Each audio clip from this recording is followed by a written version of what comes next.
Boa tarde, turma do sexto ano, como estão vocês? Vocês estão bem, não é?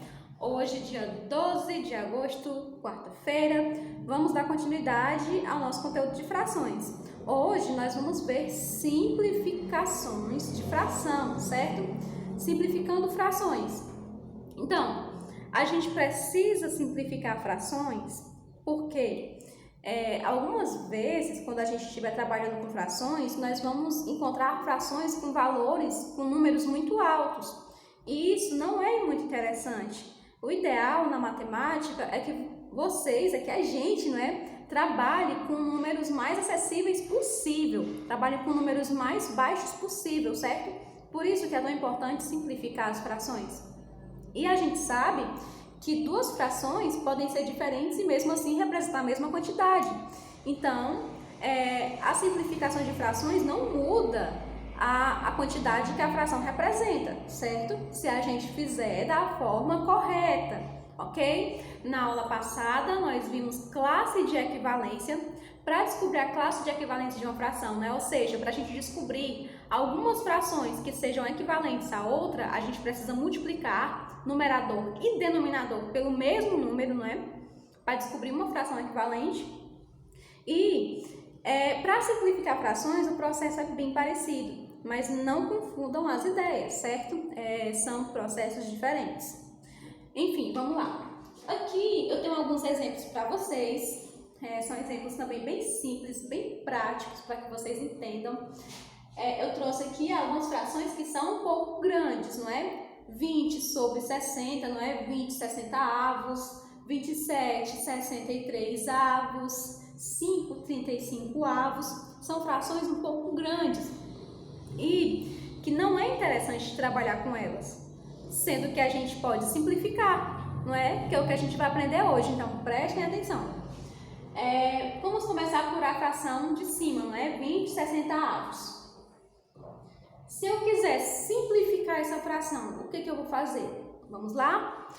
Para simplificar uma fração, eu vou dividir numerador e denominador pelo mesmo número. Lembram do MMC, MDC? Lembram da decomposição de números?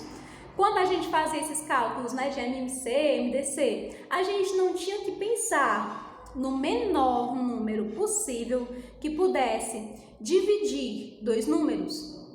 É a mesma ideia que a gente vai ter aqui. A gente tem que pensar no menor número possível, sem ser o 1, não vale o 1, porque o 1 ele é divisor de todo número que existe, De todo número natural.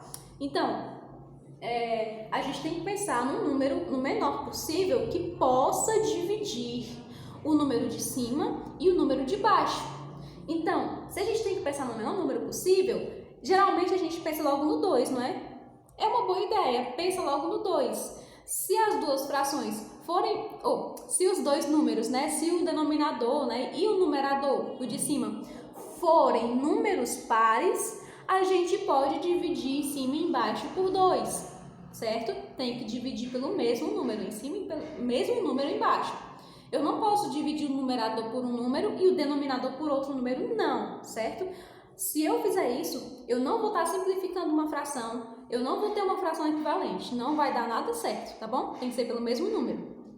Começando por esse exemplo de cima, a gente consegue ver claramente que tanto o 20, que é o numerador, como o 60, que é o denominador, são números pares.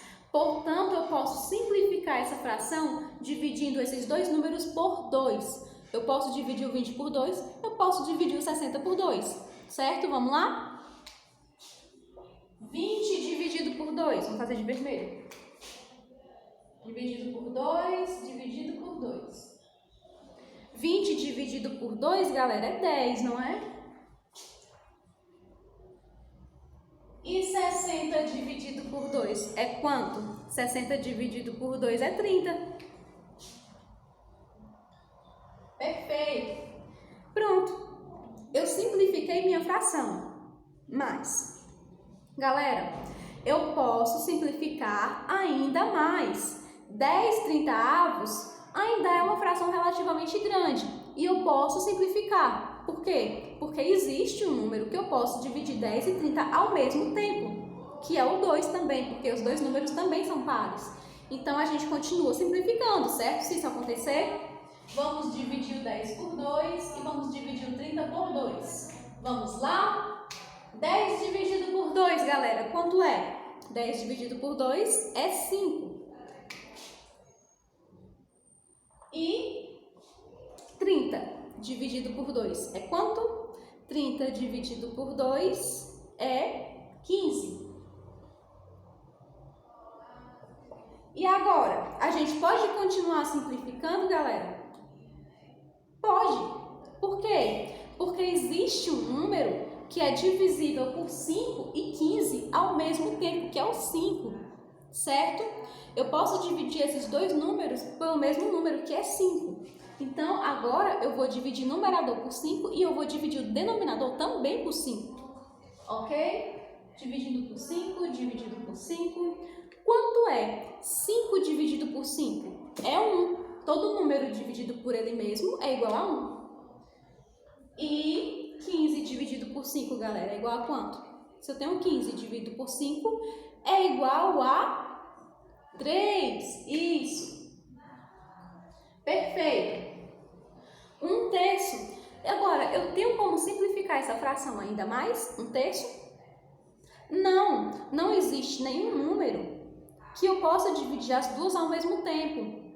Só 1 e o 1 não vale, né? Então, essa fração aqui, ó, chegou no resultado irredutível.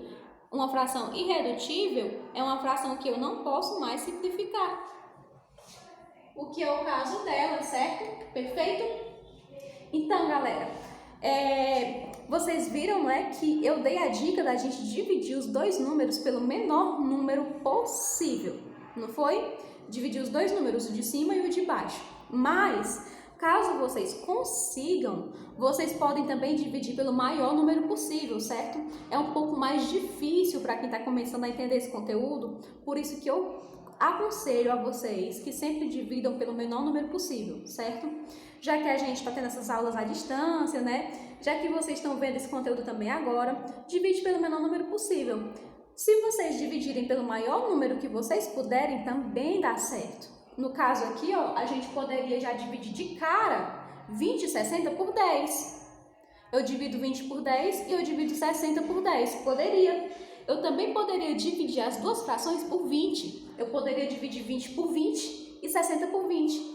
De todas as formas, eu iria chegar a 1/3. De todas as formas, eu iria chegar a 1/3, certo? Então, galera, é mais prático dividir pelo maior número possível logo. Mas, para que vocês comecem com calma, vão dividindo pelos menores números mesmo, que com o tempo a gente ganha prática e a gente vai dividindo pelos maiores números, perfeito? Perfeito! Agora, galera, vamos para a segunda fração. O segundo exemplo, 27/63 avos. Então, vamos lá. Existe um número que eu possa dividir essas duas frações ao mesmo tempo? Existe. Sem ser o 1, é claro, repetindo sempre, sem ser o 1. É o 2? Não, porque as duas frações, ou os dois números, não é? O numerador e o denominador são números ímpares, não são números pares. E como vocês já sabem, um número ímpar não é divisível por 2. Eu não posso dividir no meio, ok? Então, ó, eu não posso dividir por 2. Será que eu posso dividir por 3? Posso. Por que eu posso dividir por 3? Porque vocês lembram, né, que é muito fácil dividir um número por 3, qualquer número. Eu sei que o número é divisível por 3 quando eu somo os algarismos dele e eu percebo se dá pelo número divisível por 3 ou não. Vamos lá, 27. Se eu somar os algarismos do 27, que é 2 e 7, não é? 2 mais 7 dá 9. 9 é divisível por 3. 27 também é, então. 63. 6 mais 3 também é 9. Então, 63 também é divisível por 3, ok?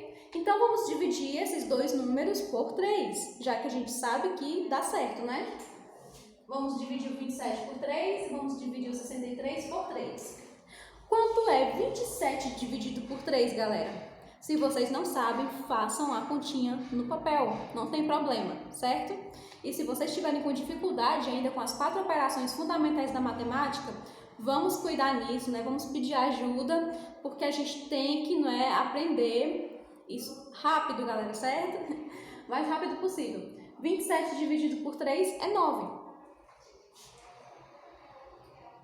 E o 63 dividido por 3 é quanto?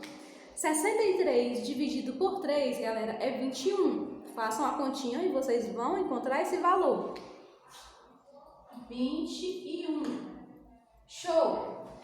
Eu posso dividir essa fração de novo? Eu posso simplificar ainda mais essa fração? 9, 21 avos?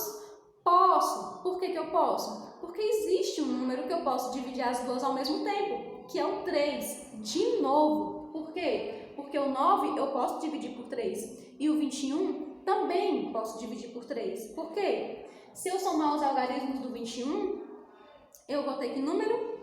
2 mais 1, 3. 3 é divisível por 3, não é? Então, posso dividir por 3. Vamos lá dividir o 9 por 3. Vamos lá dividir o 21 por 3. Vamos lá. E agora, galera, vamos lá. 9 dividido por 3. 9 dividido por 3 é 3.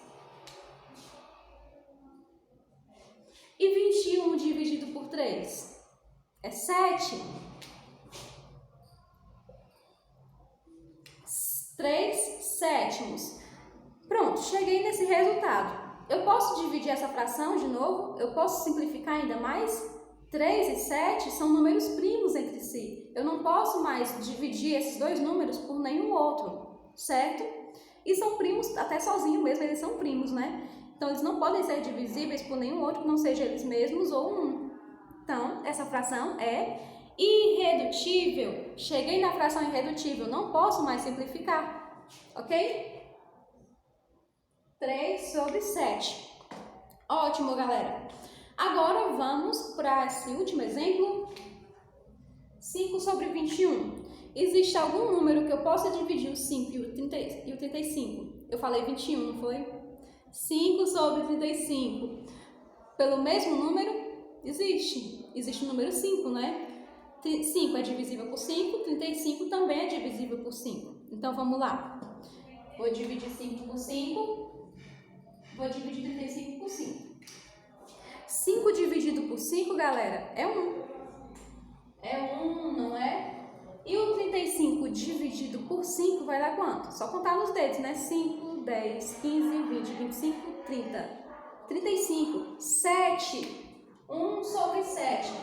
E essa fração aqui, galera, ela é irredutível também, porque 1 e 7 não existe nenhum número que eu possa dividir 1 e 7 ao mesmo tempo, certo? Então, essa fração aqui é irredutível. Agora, galera, vamos ver aqui outros exemplos. Nesses exemplos aqui, galera, eu quero mostrar para vocês que algumas frações, logo de cara, a gente não pode simplificar. Logo de cara, a gente não pode simplificar. Por quê? Porque elas já são irredutíveis. Por exemplo, 3 sobre 13. Não existe nenhum número que eu possa pensar, não é, que divida 3 e 13 ao mesmo tempo, sem ser o 1. Não existe. Então, essa fração é irredutível já. 2 e 15. Também não existe nenhuma fração que eu possa dividir o 2 e o 15 ao mesmo tempo sem ser o 1. Então, essa fração também já é irredutível. Portanto, eu não posso simplificar essas frações. Ok? Então, galera, eu espero que vocês tenham entendido esse conteúdo. Eu espero que vocês tenham entendido essa aula. E eu vejo vocês na próxima aula. Hoje vamos fazer exercício, ok? Tchau, tchau. Até mais.